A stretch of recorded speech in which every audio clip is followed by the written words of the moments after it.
Mga kababayan, ang liwanag ng Iloilo at ang liwanag ng buong Pilipinas! Ang ating Presidente, Leni Robredo!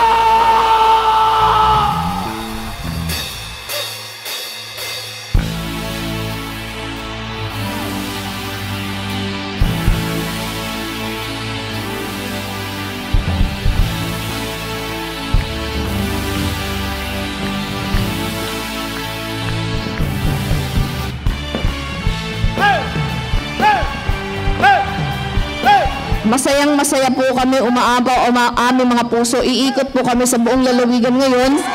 Excited na po tayo. Maraming salamat. Mabuhay po kayong lahat.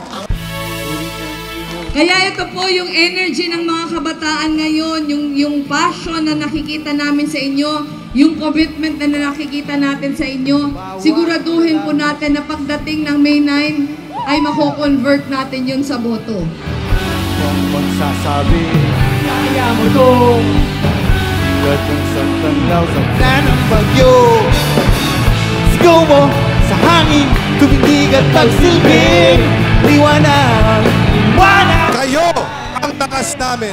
Kayo ang magbibigay sa amin ng kapanalo natin sa darating na Mayo. Liwanag sa dilim. Whoa, whoa.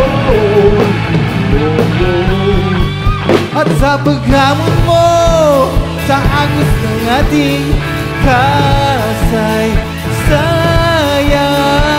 hindi ka na bagong daan. Oh, oh, oh, nakakawin na, kaya mo to.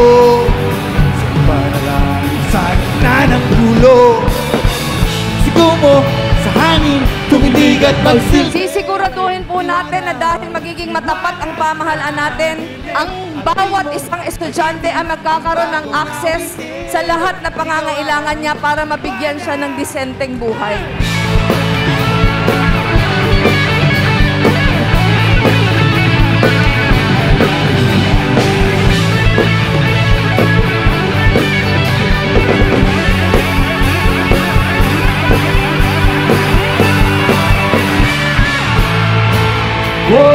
Mga kasama, nandito na siya ang ating susunod na Pangulo, si Leni Robredo, ating Leonor, ating liwanag sa dilim! Robredo, hindi ka biko, may tapang, may puso para sa Pilipinas. Ganito pong krusada ng pagmamahal ang dadalhin natin sa buong bansa.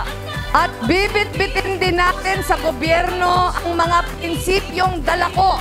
Mula po noong abogado pa lang ako para sa mga nasa laylayan, hanggang nang ako ay nasa Kongreso, hanggang sa tanggapan ng pangalawang Pangulo. Gobyernong tapat na mag-aangat ng buhay ng lahat.